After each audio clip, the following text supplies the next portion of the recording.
əziz müəllimlər, mən Ayşə Bayramlı. Bugün sizlərə açıq hava oyunlarının təşkili haqqında məlumatlar verəcəm.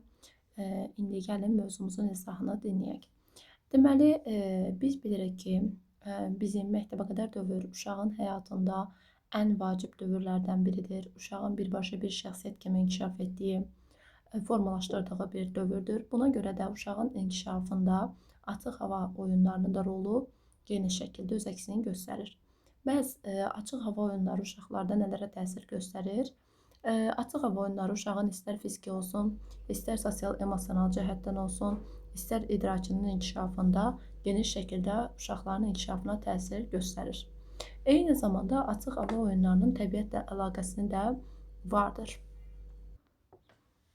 Və əsasən burada başqa olaraq biz burada qeyd edə bilərik ki, açıq hava oyununda oynamaq uşağın birbaşa sağlamlığına da təsir göstərir. Çünki açıq hava oyunları təbiətdə baş verir. Bu da uşağın birbaşa təmiz hava qəbul etməsinə və onun sağlamlığına birbaşa şəkildə təsir göstərirdi. Eyni zamanda uşaqları hər tərəfli inkişaf etdirirdi. Təbii ki də bu birinci növbədə fiziki cəhətdən də özü əksini göstərirdi. Fiziki cəhət dedikdə də burada böyük və kiçik motorikanın inkişafını biz qeyd edə bilərik. Böyük motorika bilirik ki, ayaq hərəkətləri, kiçik motorika isə əl hərəkətləri idi. Əlavə olaraq piylənmə riskinin azaldılması idi. Sağlamlığın daha da yaxşılaşdırılması idi və burada bir neçə fiziki hərəkətlər uşaqlar yerlərinə yetirirlər. Məsələn, bu qaçmaq, dırmaşmaq və s. başqa hərəkətlər də ola bilərdi.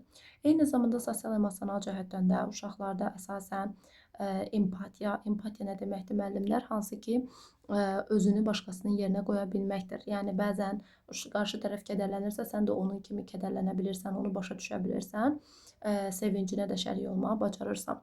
Özünə inamın inkişaf etməsində də böyük şəkildə rol oynayır. Eyni zamanda uşaqlar sosial əlaqələr qururlar və müstəqillik, problem həll etmə, əməkdaşlıq bacarığı da burada formalaşırdı.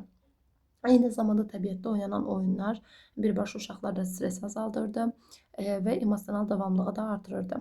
Açıq hava fəaliyyətində əsasən idrakin inkişafına da zəmin yaradırdı. Çünki təbiətdə müşahidə edirdilər uşaqlar və bu araşdırmaq, tədqiqat aparmaq, sərbəst oyun oynamaq, məntiqi təfəkkürü inkişaf etdirmək, məktəb təliminə hazırlanmanı da dəstəkləyirdi.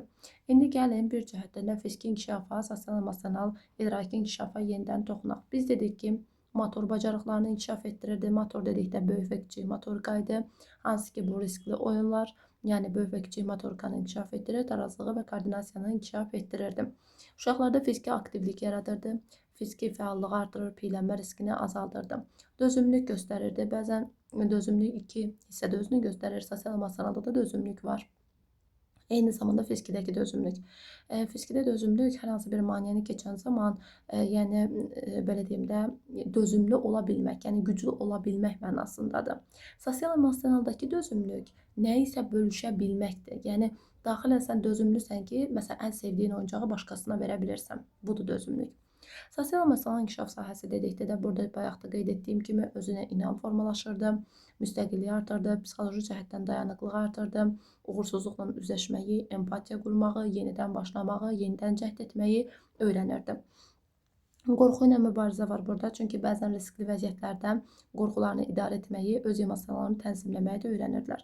Və normal və növbəti halda isə əməkdaşlıq bacarığını da burada qeyd edirik, çünki bu oyunlar vasitəsilə uşaqlar əməkdaş formada komanda işləməyi öyrənirlər. İdrakin inkişafı da riski qiymətləndirmə bacarığı var uşaqlarda, hansı ki, təhlükə və fürsətləri qiymətləndirməyi öyrənirlər. Müstəqil qərar vermə bacarığı olur, problem həll etmə. Çünki açıq hava oyunlarında bəzən ola bilər, müəyyən bir problem ola bilər və həmin problemi həll edir, məntiqi təfəkkürü inkişaf edir və yaradıcı həll yollarını düşünə bilir. Diqqəti, konsentrasiyası burada inkişaf edir. Yəni, əsasən təbiətdəki fəaliyyətlərdir. Məsələn, tarazlıqda saxlamaq, uşağın diqqətini cəmləyə bilməsi, diqqətlilik bacarıqlarının artmasıdır. Təbiətlə əlaqəsi də özünü geniş şəkildə göstərir. Çünki təbiətdə riskli oyunlar uşağın təbiətə hörmətini, ətraf mühitə marağını, ekoloji tərbiyəyə də uşaqları təşviq edirdi. Təbiətə sevgi, təbiətə qayğı, təbiəti qorumaq uşaqlarda inkişaf edirdi. Açıq hava oyunlarını biz yaş qrupları əsasən necə edə bilərik?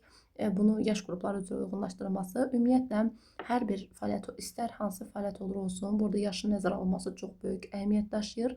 Nəyə görə? Çünki biz uşaqlarda yaşa uyğun şəkildə, məsələn, kiçik qrupla məktəbə hazırlıq biri ola bilməz, sadədən mürəkkəbə doğru getməliyik, sadədən mürəkkəb formada isə öyrətməliyik.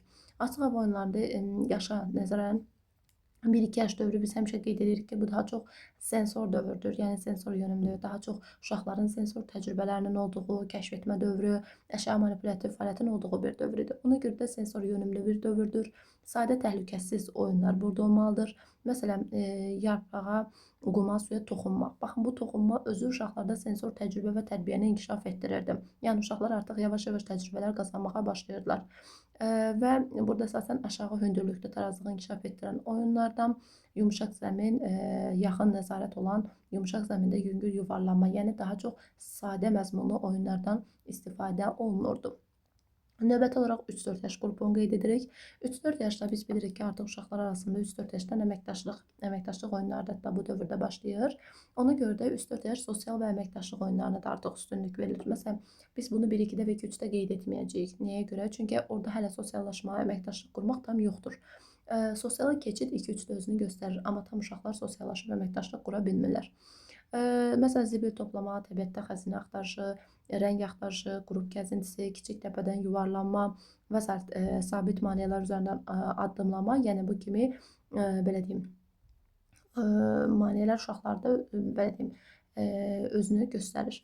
4-5 yaşa gəldiyimizdə isə artıq 4-5 yaş biz bilirik ki, mürəkkəbdir. Mürəkkəb və yaradıcı oyunlar özünü göstərir. Məsələn, saymaq. Çünki artıq uşaqlar 4-5 yaşda 5 dairəsini kimi saya bilirlər. Təbiətdə rəsm, nağıl qurma, heyvan izlərini tanıma, ağacın aşağı budaqlarına dırmaşma və s. Yəni daşlar üzərinə tullanma, maneə marşrutu və s. Artıq burada mürəkkəb fəaliyyətləri biz görə bilirik. Və biz bilirik ki, əgər açıq havadan söhbət gedirsə, biz həmişə dəstəkləyici mühiti də qeyd edəndə, xarici və daxili inkişaf etdirici mühitdə qeyd edəndə ki, bəs ən çox sizcə təhlükəsizliyi biz xaricdə yoxsa daxildə nəzərə almalıyıq və bu zaman qeyd edirik ki, xaricdə. Çünki nəyə görə və müəllimlər belə bir sual verir. Daxildə təhlükəsizlik yoxdurmu? Təbii ki də daxildə var, amma daxili mühitdə, yəni adından da məlum olduğu üçün müəyyən bir qrup otağıdır, müəyyən bir binadır. Biz onun daxilində təhlükəsizliyi daha çox aradan qaldıra bilərik, nəinki xarici mühitdə. Çünki xarici mühit həmişə deyirəm sürprizlərlə doludur. Bir anda da bir şey oradan çıxa bilər, uşağa məsələn allergiyası olan bir böcək dişləyə bilər və yaxud da nəsə bir proses baş verə bilər. Ona görə də təhlükə riski burada daha çoxdur və biz onu idarə etməliyik. Təhlükəsizliyin nəzərə alınması açıq hava fəaliyyətinin belə deyim, əsas tədbirlərindən biridir. Açıq hava oyunları müəyyən bir səviyyədə fiziki və emosional riski də etibar edir, lakin nəzarət olunan mühitdə təşkil olunmalı fəaliyyətdə təhlükəsizlik tədbirləri nə ola bilər? Burada məsələn sahənin yoxlanması ola bilər. Yəni sahəni yoxlayıb biz əvvəlcə orada təhlükəsizliyi görməliyik. Təhlükə riskini qiymətləndirməliyik və təhlükəsizlik tədbirlərinin səmərəli olması üçün də məktəbdə təhsil müəssisəsində risk planı nümunələrindən istifadə etməliyik. Yəni biz bu riski necə aradan qaldıra bilərik, buna hazırlaşmalıyıq. Yaşa uyğun olaraq açıq hava oyunlarına tanış olaq. Burada birinci bir oyunumuz var ki, necə oynanılır? Uşaq bir istiqamətə yuvarlanır. Hədəf böyük motor bacarıqlarıdır. Müddət 1-2 yaş 5-7 dəqiqədir. 3-4 yaşda 8-10 dəqiqə, 4-5 yaşda isə 10-12 dəqiqədir. Məkan və material yumşaq zəmin, sərhəd xətləri, yaş, yarpaq, daş, rəngli iplərdir. Təhlükəsizlik necə olacaq? Təhlükəsizlik yumşaq zəmində tək-tək oynayırlar. Baxın, gördünüz nəyə görə tək-təki vurğuladı? Çünki orada təhlükəsizliyin qarşısını almaq üçün. Sonra yaşa uyğun olaraq yaxından nəzarət və qaydaları xatırlatmaq. Baxın, görürsünüz, təhlükəsizlik davranış varsa, davranışla əlaqəlidirsə, mütləq ki, orada bir qayda da özünü göstərirdi. Bir-bir keçirik, sərhədi keçmirik, deyəndə dayanırıq. Və diferensiallıq, yəni müxtəlifliyi necə eləyə bilərik? Asan versiya əl-ələ tutub əyilmək, gəzmək öz əksini göstərirdi. 1-2 yaşda əsasən biz qeyd eləmişdik ki, sensorluq əsası idi. Qısa müddət tez-tez fəzdə 3-5 uşaq, yumşaq, ot, qum. Yarpağı tap, adını de. Necə oynanır? Deməli, müəllim 2-3 dənə yarpağı uşaqlara göstərir. Uşaq oxşar yarpağı tapır. Yaşlı, iri, yumşaq sözlərini təkrarlayır. Hədəf isə sensor təcrübə və söz ehtiyatını inkişaf etdirməkdir. Təhlükəsizlikdə sürüşkən səthi yoxla, axırda kəskin əşyaların olmamasını nəzarət et. Sonra növbəti oyunumuz isə suya şapırtı, dayaz qabda necə oynanır? Deməli, uşaqlar əllərini suya toxunur və səs və sıçrama müşahidə olunur. Hədəf isə sensor inteqrasiya. Yəni sensorluğa inteqrasiya var, səbəb nəticə əlaqəsi gətirmək var. Təhlükəsizlik, uşaqlar su ilə oynayarkən qaçmamalılar. Suyu başqasına atmaq olmaz. Qaydanı əvvəlcədən izah etməliyik biz uşaqlara. Yalnız dayaz suda 2-3 cm-dən artıq Yox.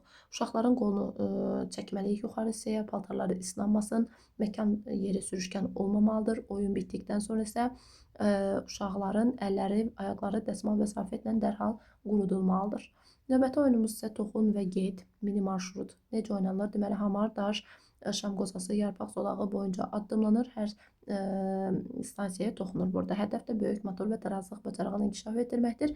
Təhlükəsizlik stansiya arasındakı məsafə qısa olsun, oyun böyüklər tərəfindən kənardan nəzarət edilsin. Sonra burada müxtəlif oyunlarımız da yenə öz əksini göstərir. Bu oyunlara isə nəzər yetirdikdən sonra artıq birinci mövzumuzun izahı yekunlaşmış olacaq. 3-4 yaşda isə burada əməkdaşlıq və qayda. Deməli 4-6 yaş uşaqlar, 4-6 uşaq daha doğrusu sərhədlər lentlə işarələnir. Rəng ovucuları necə oynanır? Deməli hər qrupda bir rəngli kart verilir. Təbiətin həmin rəngi tapıb gətirirlər. Hədəf də müşahidə və əməkdaşlıqdır. Fikir verdiniz, burada deyilir ki, sərhədlər lentlə işarələnir. Yəni uşaqlar təbiət genişdir. Uşaqlar gedib müxtəlif rənglər axtardıqları zaman həmin sərhəddən kənara çıxmasın. Yəni müəllim artıq orada bir mühiti belə deyək, göstərmişdim. Müşahidə və əməkdaşlıq bacarığı uşaqlarda inkişaf edir. Təhlükəsizlik də elə baxın burada da qeyd olunub, sərhəd daxilində axtarış, mən deyəndə gəl və qaç. Növbəti xəzinə axtarışıdır, təbiət əşyalarıdır. Deməli, siyahıdakı 3 əşyanı, məsələn, deyək ki, çubuqdur, yumrudur, daşdır, sarı yarpaqdır, kollektiv toplayırlar. Hədəf problem həll etmə deyil, sıra gözləmə, təhlükəsizlik, kəskin kirli əşyalara yox, yığ, göstər, qutuya qoy komandalarla müşahidə edilirdi. Sonra körpünü keç. Körpü keçidi oyunu var ki, sabit maneələr necə oynanılır? Deməli, aşağıda taxta, daş xətt üzrə lövhələr keçirilirdi. Hədəf tarazlıq və özünə inamdır. Təhlükəsizlik isə yumuşaq zəmini bir-bir qaydası idi. Sonra 4-5 yaşda isə əsasən yaradıcı və mürəkkəbdir. 5-8 uşaq. Marşrut, stansiya əvvəlcədən müəyyən edilirdi. Daşlarla say zolağı. Deməli, burada 1-dən 10-a qədər daşlar ardıcıllıqla düzülürdü. Uşaq tullanaraq sayırdı. Hədəfi isə riyazi bacarıq və koordinasiyanı inkişaf etdirməkdir. Daşlar sabit boşluqlara bərabər olurdu. İzi tap. İzi tap, heyvan izləri, şəkillər necə oynanır? Deməli, marşrut boyunca cütləşdirilir. Məntiqi əlaqə, yaddaş, təhlükəsizlik sərhədləri. Təhlükəsizlik burada sərhəd xəttlərinin olması, sürətli qaçışın olmaması idi. Yəni, uşaqlar çox sürətli qaçmırlar. Və sonuncu isə nağıl marşrutudur, hansı ki, bu da 3 stansiya, külək kimi qaç, daşları 5-ə qədər say, yarpaqlar şəkil yarat, sonda isə hekayəni danış. Baxın, burada hekayə varsa, deməli, dildə inkişaf edəcək, eyni zamanda nə isə yaradırlar, yarpaqdan şəkil yarat, deməli, yaradıcılıq var. 5-ə qədər say, ardıcıllıq bacarığı da inkişaf edəcək. Hər stansiyada da nəzarətçi keçid aydın olmalıdır. Burada diferensiyasiya, yəni müxtəliflik necə? Tarazlıq çətin olarsa xəttinini genişləndirir. Çox asandırsa ziqzaq, sürətli uşaq üçün isə əlavə missiya, yəni həmin rəngdə ikisini tapsın. Yəni burada da artıq müxtəlifliyin nəzərə alınmasını gördük. Asandan çətənə doğru getdim. Birinci mövzu izahımız bu qədər müəllimlər.